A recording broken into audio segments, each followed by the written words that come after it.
Welcome to the Guardroom Podcast. This is episode 2 with Ben Boyle and Bane Welton. Good evening, Bane. Good evening. If I've learned anything, it's that both self-confidence and a humble heart is needed in life. They bounce off each other in a beautiful way. That is, one without the other will not provide the maximum provision for your team. Confidence allows a leader to be a rock to his people, provide clarity and direction, and hold people to a culture and standard you set for them. Simultaneously, approaching every situation in humility is critical to meeting your team where they are. It was an excerpt from the notes that Seth Wallick sent me about today's episode. Seth's been a good friend of mine for years now, and he started his Corps experience in Squadron 5, and now serves as the Corps Chaplain and Valor Ministries cadet director. Seth, thanks for coming on. Thank you for having me. Whoop. Yeah. So just want to, I don't know, it feels awkward now that we had that conversation from earlier about what we were going to talk about, and now it's like, oh, now we have to actually talk about it. But if you just want to talk about some of your experiences as a chaplain and like how it's, what it's meant to you. I know you've got a great story behind that, just the impact that it's had on your life and how you've been able to help kind of direct the Corps a little bit. Yeah, my Corps career has been very different. I'm going to go in a little testimony story. Go for it. Go for it. I came into the Corps of Cadets as someone who was very, very much I was a boy. I was at the wrong things, going after the wrong things. My mind was focused on my ego, and I wasn't really saying I'm going to be the best, but my actions proved it. Yeah. Such as, like, little examples, my compliments I would receive. I would say stuff like, instead of saying thank you, I would say I know. Or in high school, I would say, like, I knew those fields I was competent in, I wasn't humble enough to serve others and teach them. I was really much like to myself. Yeah. And yeah. And it really, nobody said or called me out, really, besides my best friend. But even then, I was like, whatever, But when I went to go to high school, I would kind of do that. And it was just kind of I don't know. Looking back, obviously you wish, in hindsight, 2020, you wish you would change some things. But I don't regret it. But I definitely came into the Corps with this mindset of, I was so excited and I was like ready to just change everything and just make an impact. And I was already thinking way too big of a picture. And I was like, let's do this.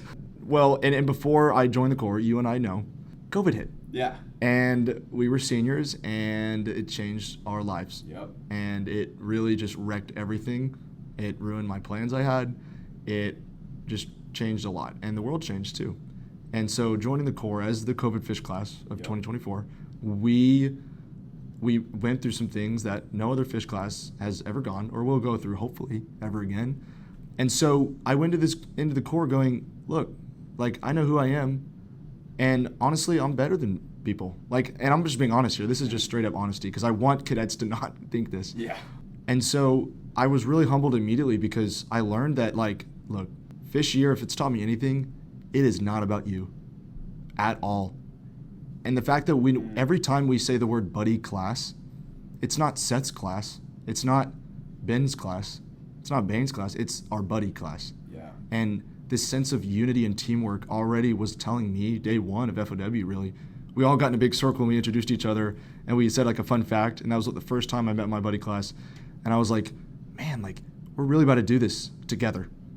And so constantly my sophomores would remind me of that, of like, you guys are a team. And so I joined Squadron 5, the Filthy Fifth, best name ever from the quad, whoop. And it was just a great experience in terms of, I guess, the family culture we had. But I'm going to be honest, it really tested me. As a fish, I feel like sometimes, and I'm a Christian, I love the Lord with all my heart. And my faith, it probably was my approach to it, because I'm open about it. I love to share my faith with others. I feel like people didn't really want to hear that at the time, because they were going through their fish year experience by themselves too. And so I really just had a lot of alone time to myself fish year to really get into my thoughts and really think about who the man I really am and am becoming. Because I was a boy at the time, and I say boy on purpose because I was immature and I was doing it for myself. And so all this to say, fish year, I dealt with a lot of just being singled out by sophomores. They knew that I had a lot of potential, but because of that, they pushed me. And they pushed me more than others, and it was rough.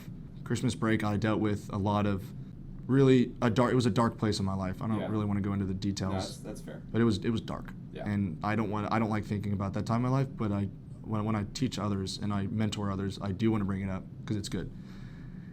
And then sophomore year, well, by the way, after freshman year ended, the summer, I dealt with like night terrors when I came home, and it was hard.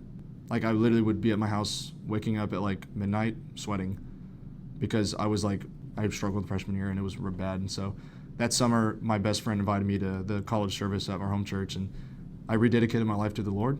And my life kind of, from that day on, God really defined what manhood was. And he goes, son, we're going to the basics.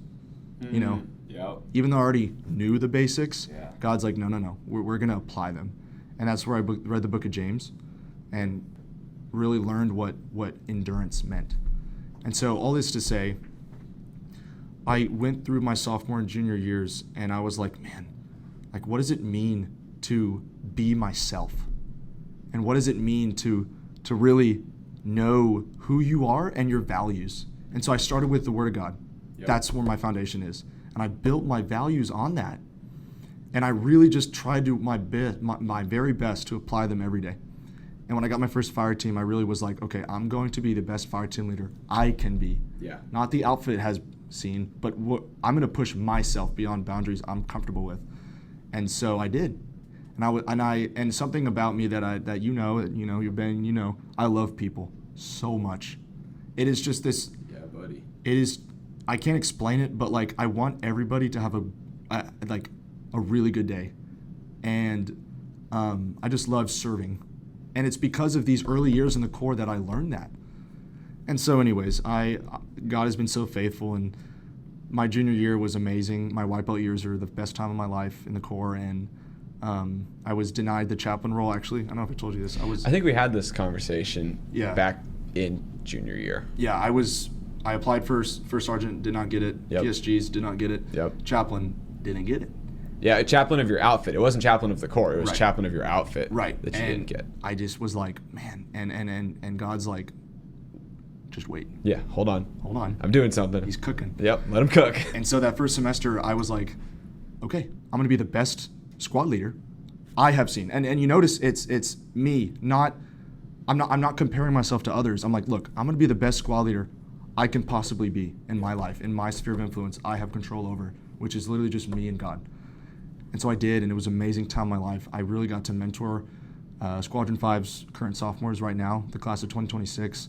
I called them brothers since day one. I'm like, you are brothers to each other. Your family. You are, and I started this meme in the outfit of y'all are my boys. Yeah, I remember. Like my boys, And basically to end this whole story, leadership applications came out February of our junior year, and I was like, called my mom, called my dad. I was like, look, this is my opportunity to be the Corps chaplain. I don't know if I should apply. Like, what do I do? I'm just a squad leader, and this is an interesting opportunity. And I was told to pray. And those in wise counsel, also mentors of mine, my parents said, I think you should though. And it was too many signs to not apply. I was like, man, I think I should do this. So I applied, and lo and behold, I got it. And I cried, and it was a great phone call with the current chief of staff, and I was like, I'm ready.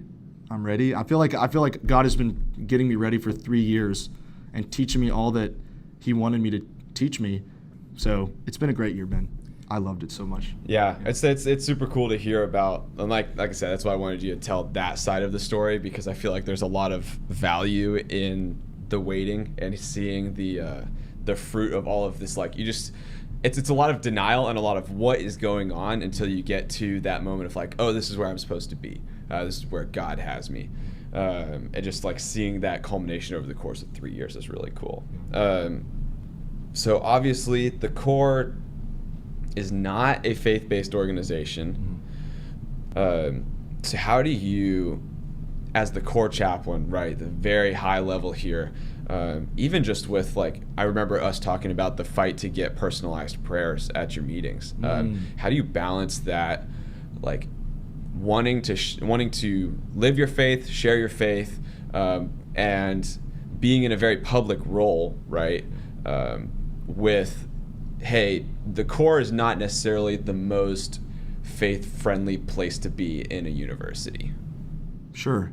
Yeah, That's a good question, because you want to, you want to say that, like, oh man, like every day, like I want others and everybody to live and for Jesus every day, and I Jesus Christ has saved my life, and He's who I live for, and I am just love Him, and He's the rock. He's our rock and our foundation. But there is a balance, and I think that's the answer here. There is a balance. Yeah. When you're in my position, in my sphere of influence, where I guess where in the chain of command that I fall in, there is indeed a balance where you have to understand that. Okay, basically for chaplain, for the context, the corps chaplain and every chaplain going down to the unit level or outfit level, our job is to refer and support. Those are the two words, the two verbs that I kind of told my staff this year was, man, look, we are a group of people who are non-licensed. Yep. We're just students, but we're a group of students who care. Yeah. And when you wear that cross in your uniform, it carries a weight, and people look at that as hope, because freshmen are coming to this organization like I was when I was a freshman, looking for people to lead them. And it goes beyond wearing a cross on your uniform. Any cadet has the ability, no matter what your rank is, and I'm huge on this, no matter what your rank or position is, you can affect people and change their lives. It's a matter of being intentional. And this is something that I really am big on, is just, man, choose every single day to live like it is your last. Yeah. And really grasp, because you never know when your last day is your last day. And so that's what I do, and that's what I keep in mind. But yeah, there is a balance. And like you said, those fighting for those prayers to be granted and be allowed to do. For example, everybody knows probably by now I'm the voice at Duncan that prays, and I'm really thankful to General Michaelis for giving me permission. It's been an awesome opportunity to get to do. Back in September-ish, I asked him, I said, sir, is this something I can do? And he goes, absolutely. I would love for you to do this. I think it's a great opportunity, and it makes sense that the corps chaplain would. And I said, enough said, sir. I will do this. Great. Yes. And so I had a really, really, really fruitful conversation, about an hour and a half, with the commandant's personal chaplain, who's actually at Arlington National Cemetery, who's the head chaplain there. Mm-hmm. He's a colonel in the Army. Yep. Great guy. And I talked to him. I said, sir, what can I do? And I frankly asked him this question: how can I balance my personal faith and referring and supporting everybody? And he just gave me this advice of just like, look, at the end of the day, prayer is a powerful tool, and you never, ever, ever want to force your faith on anybody. Yeah. Ever. Because like I said, we support. Support is not forcing anybody. We just walk alongside and rhetorically like hold their hands and say, I'm here for you. And so that's what I do. And I pray for the Corps a lot. I have a big burden for this place because, man, a lot of cadets go through stress. And so a lot of cadets go through a lot of stuff. And like I said earlier, I want everyone to always be doing good. I know it's not realistic, but sure. My answer to that is prayer. I earnestly pray, and I try to be faithful and let God take the rest. So yeah. I love that. There's a lot in there we could unpack for all day long. But just especially like that aspect of prayer is like it's so personal. It's personal to you, and it's like, hey, this is something that is it comes recommended in our faith. Like, hey, pray without ceasing. But that's not something that's going to turn other people off. In a sense, it's not that it's like expected. Our culture is pretty anti-prayer in public circumstances, but it is something that's like, hey, this is a way that I can live out my faith, and I can continue like to minister to the Corps with or without the Corps knowing. But it's something that I truly believe in. I kind of feel like I wanted to hit that because I know there's a lot of and we know them like through Valor and through church, and like there's a lot of very solid cadets who, and we had this conversation when we were sophomores. Like, hey man, how do I balance that, like my faith and trying to be a cadet at the same time? And it took us a whole semester of just going into the Bible over it. But I wanted to hit that because I know that there's cadets out there who have that same exact question, have been struggling with that, and I think you gave a very excellent answer to that. You also, I know you kind of you referenced your notes earlier, so I do want to dig into that. Yes. dig in some of the stuff that you sent me, just generalized core leadership advice, especially working at a staff level, getting that senior year, that senior perspective. You mentioned Psalms, and we'd love to clown on Psalms, but there's some good things to be said there. So I just wanted to dig in, like, hey, what are some of the things, some of those lessons that you've learned, whether through your experience or other people's experience? Hey, what am I going to take away from this place? And what are those things that I want? Like we talked about earlier, we want the classes that come after us to be better than we are. Absolutely. That's always the goal. Yeah. And so, what are some things you've learned that you want to pass on? Be like, hey, so you don't have to go through all these times of learning the lessons again. Here's the distilled version. Yeah. And if you want to break it up to discuss, totally can do that. We don't have to speed run the whole thing. No, you're good. So one of the things, and this is amazing because in the 300 level Psalms, we go through this book about basically looking at paradoxical leadership types. And one of the points that was really, really stood out to me was confidence and humility. And those two terms are so opposite, because you would think, oh, confidence is, as a cadet here, I need to be really confident. I need to know who I am. I need to make others know with that. It's that pisshead energy. It's exactly. Like I can walk in and own a room. Is that type A, go-getter, we're an Aggie, we're leaders, we walk into a room and people know we're an Aggie. Like, what does that mean? All this stuff. And then on the other hand, we need to be humble. And humility is a term that like I mentioned earlier, when I was in high school, I was prideful and I was living for myself.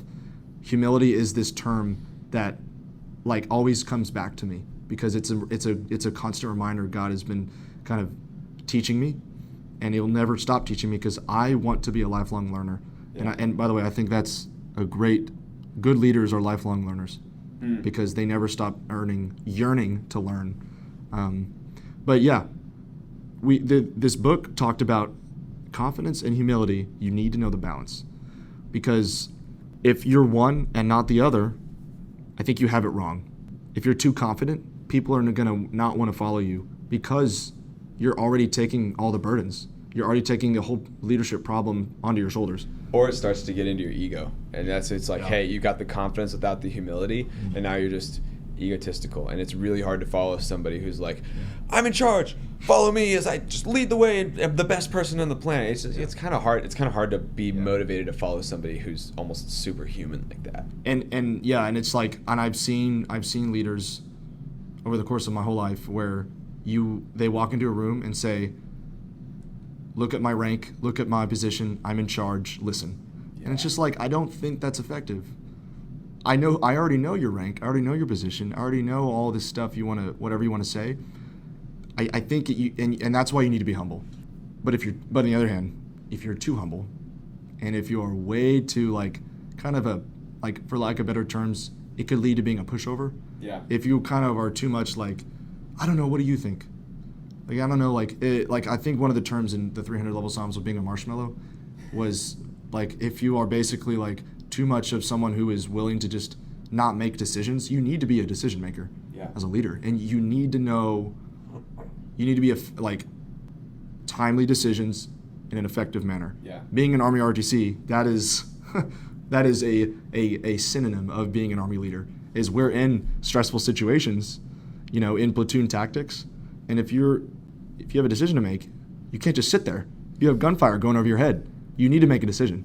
And so it's this balance. And so Admiral McRaven says, when in command, take command. Exactly. It's that, be humble, but if you're in charge, you need to be in charge. Yeah.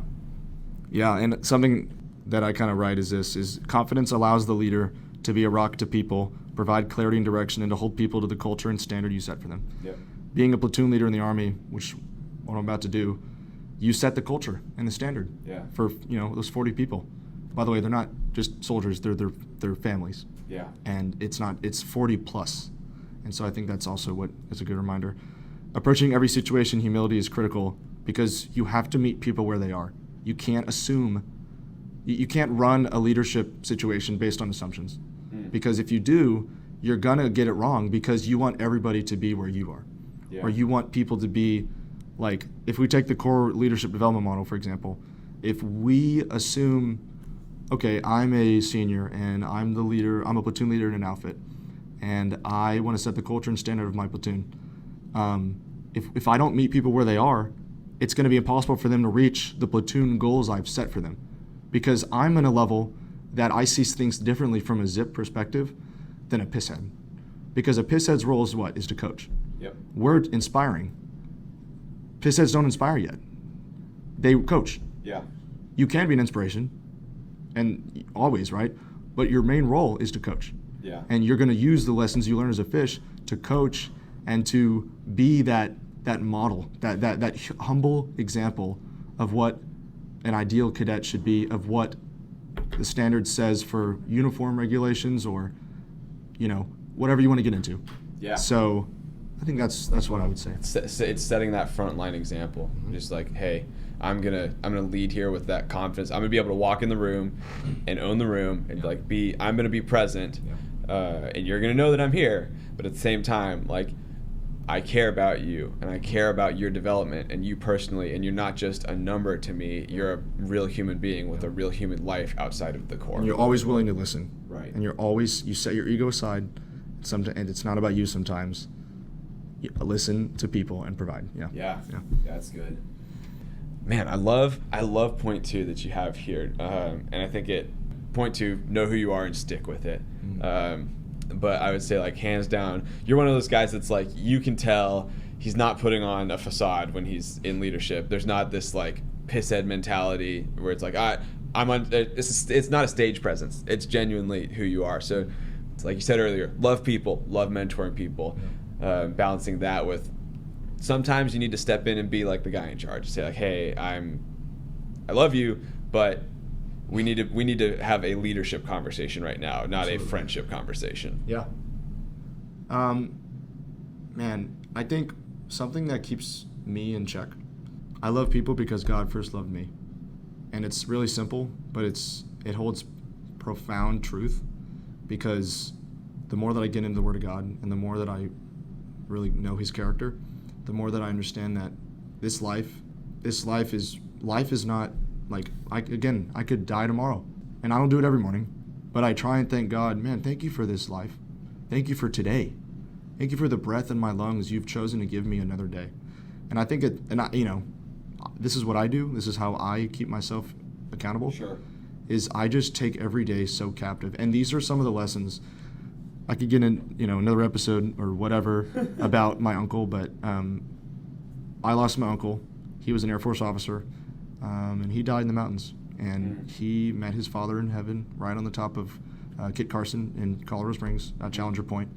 And he died. And he was the hero that I, and the man of God, and the man and the father that I want to be one day. And I don't think I'll ever be able to live up to the standard he set for me and my family, but I can sure as heck try. And that is what I do here in this Corps, is I try and I run towards the example he set and my dad is setting, because those two men are my heroes, and I love them with all my heart. And so I think the answer to your question is that God first loved me, so I love others. And I just want to be the man that my uncle was, and the dad and the man my dad is. And so, however people think of me, I guess people do see me as genuine, and I really appreciate it. But I don't keep in mind what others think of me. I just true to myself, and I guess let's call it a moral compass. Sure. I have this really, really strong moral compass of what's right and wrong. Integrity is something that means a lot to me. I really care about it. Yeah. Deeply, deeply so. Integrity, and this is a quote that I've kind of said to people, integrity is the glue to any organization that builds trust. Trust is the foundation of any good outfit. If you can trust your leaders who are people who have integrity, who do the right things, and this is going into my point, know who you are and stick with it. You have to know who you are. Yeah. And you must always stick with it. You can't change for other people, because if you do, people are going to look and go, oh, I thought he was my CO, but he's doing this, and that's not what he's been doing. whatever you want to say. If you have a cadet, especially like a freshman whose role is to follow, you're their leader. They're following you. And your actions in and out of uniform have an impact. And so I just think that that's what I keep in mind every day and try my best to live it out. So kind of along those lines, so you mentioned the guys that you looked up to and just looking at CO or looking at outfit leadership. How would you, as a little fishy or sophomore, right? You're looking around, you're like, somehow I rolled the dice wrong. I'm in a bad outfit or I'm in a bad platoon, and I'm not seeing that leadership. I know you and I have been in the Corps for a while, and we've talked to a lot of people, and there's a lot of toxic leadership in the Corps. There's a lot of places where man, it is just not a good place to be a follower right now. So how would you approach that with talking to those guys and being like, hey, how can you be looking for those role models of leadership, and how if you've had this bad experience with leadership, how do you find what a good experience of leadership looks like? I think great question. I think it starts with single out the values you want to live your life by. List them out. Heck, write them down. Do something. Journal, but write them down. And then choose and intentionally find leaders in the Corps who are like that. It's a simple answer. You just got to know who you are and find the people who are similar to that. Yeah. My fire team leader told me that. He was a great leader. He pushed me a lot, a ton.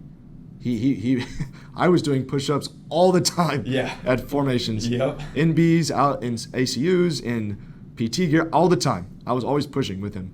Yeah, he really saw a lot in me. And he challenged me to really know who I am. And he told me when we were transition training to be a sophomore, his advice was find the people in this outfit you want to be, use that as kind of a grab bag of, I'm going to pick this trait here and this person, this trait here and this person and this, and use that as the foundation of what you want to be, and then make it your own. And so that's what I did. And I would say to those out there, especially this next generation of cadets who are about to step into leadership this fall, yep. I would do that. I would intentionally, and it's going to take you leaving your outfit, like leaving the hallway, not leaving the outfit, obviously. Like, sure. If you want to, if that's what you need to do, then do it. But leave your hallway, go to other people, like actually physically go to other people. Yeah. Oh, yeah. And literally go, I want to learn from you. Yep. And I look up to you. And if that's uncomfortable for you, you don't have to do it, but I think it'll make an upperclassman, I promise you, there's a white belt out there, and if you look up to them and if you look at them and say, I look up to you, it's going to make their day. Yeah. Because a lot of white belts right now are wondering if they are being a role model. Yeah.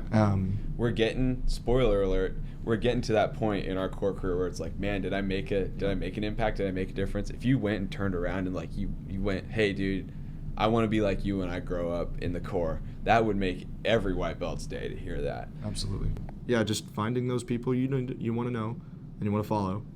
Yeah, going up to them. I think Dunkin' Lunch is a good place. Heck yeah. It's a great place to find upperclassmen to know and to learn from. So just find those opportunities, and they promise they're there. So. Yeah, good deal. Yeah.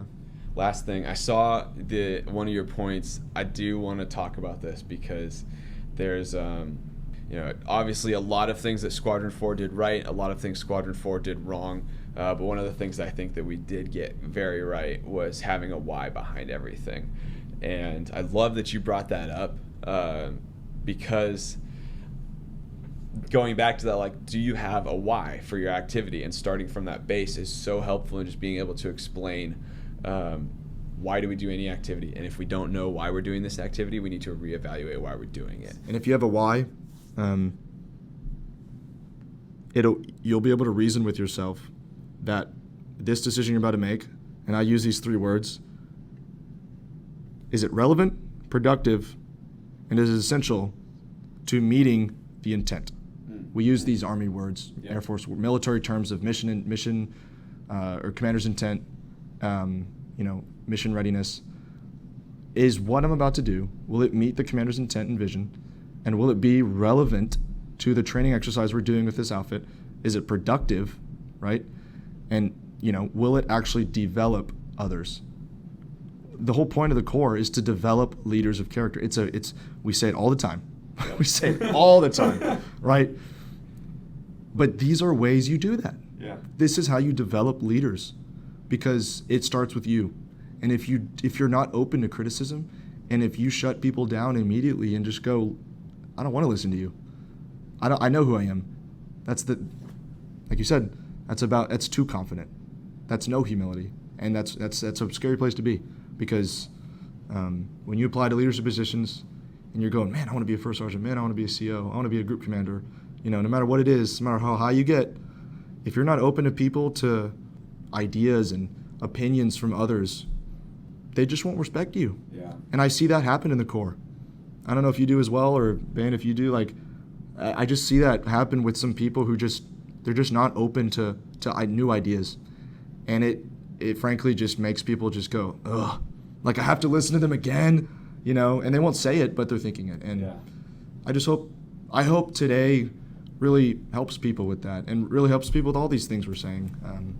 Yeah. Good deal. All right, final question. Yes, sir. More on the lighter side of things, or serious. You can take it however you want. Mm-hmm.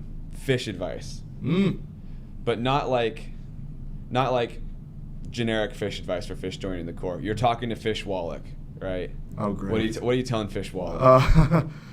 I think, and I'm going to say this, brother, you have to have fun. Just have fun. It's okay. It's a cliche, man. It really is, but you gotta have fun. You gotta enjoy life.